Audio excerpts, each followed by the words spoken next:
سن لو اس کو، خوب غور سے سن لیجئے جوان بچے بھی اس کو، میں جوانان چمن سے خطاب بھی کر رہا ہوں.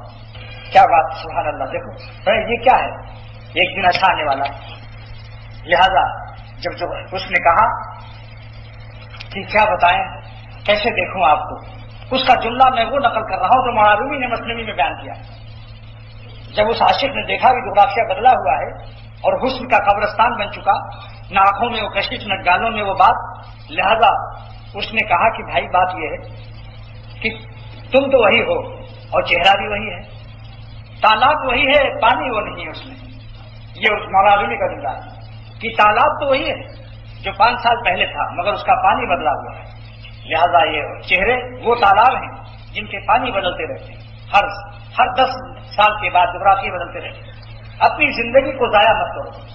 دنیا میں ایک ہی دفعہ آنا ہے اور اللہ کو سے دل لگانا ہے، حسن فانی سے دل بچانا ہے اور اللہ سے دل لگانا ہے، اور دل کا لگانا اللہ سے اور حسینوں سے دل کا بچانا یہ خانقاہوں سے سیکھنا ہے. جہاں آپ کو مناسبت ہو، یہ نہ کہنا کہ میں یہ آپ کو اپنی طرف دعوت دے رہا ہوں. اس معاملے میں ہرگز دعوت دینا جائز نہیں سمجھتا ہوں کہ میری طرف آ جاؤ. پتہ نہیں آپ کا گروپ کس سے ملتا ہے. اپنی مناسبت دیکھ لو جہاں دل لگتا ہو، کیونکہ اگر دل نہ لگتا ہو تو یہاں آنا بیکار ہے. میرا شعر میرے دوست ڈاکٹر عبدالسلام صاحب نے پچھلے جمعے کو یاد دلایا کہ جب مناسبت کی بات کرتے ہو تو تمہارا ایک شعر مجھے یاد آ جاتا ہے، یعنی میرا شعر. وہ کیا ہے؟ آنکھ سے آنکھ ملی دل سے مگر دل نہ ملا.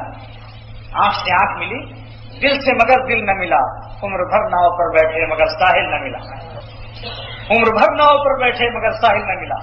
اگر آپ کو یہاں آ کر اللہ کی محبت میں اضافہ ہوتا ہے، اللہ مزہ آتا ہے، دل ملتا ہے، تو سبحان اللہ اختر آپ کی خدمت کے لیے دل و جان سے تیار ہے.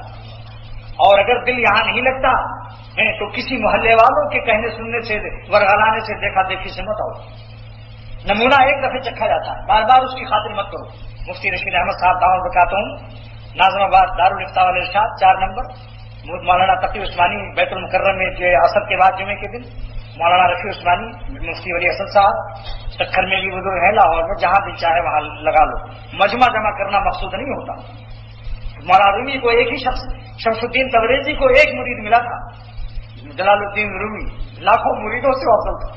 ڈنکا پٹ دیا اپنے شیخ کا، پٹوا دیا اس کو. بتائیے اگر آپ سے پوچھا جائے کہ مولانا جلال الدین رومی کے کتنے پیر بھائی تھے، کسی مرید کا پتہ نہیں. اللہ ایک لائق بیٹا دے دیتا ہے تو سینکڑوں نالائقوں سے افضل ہوتا ہے. ایک مرید جلال الدین رومی کو ایسا دیا مولانا شمس الدین تبریزی کو کہ آج مثنوی معروم کے نام سے 28,500 اشعار محبت اور معرفت کے سارے قیامت تک ڈنکا پیٹ رہے ہیں. اس لیے آپ لوگ یہ نہ سمجھیے کہ مجمع آنے سے کوئی عزت ملتی ہے. عزت تو خدا کے ہاتھ میں.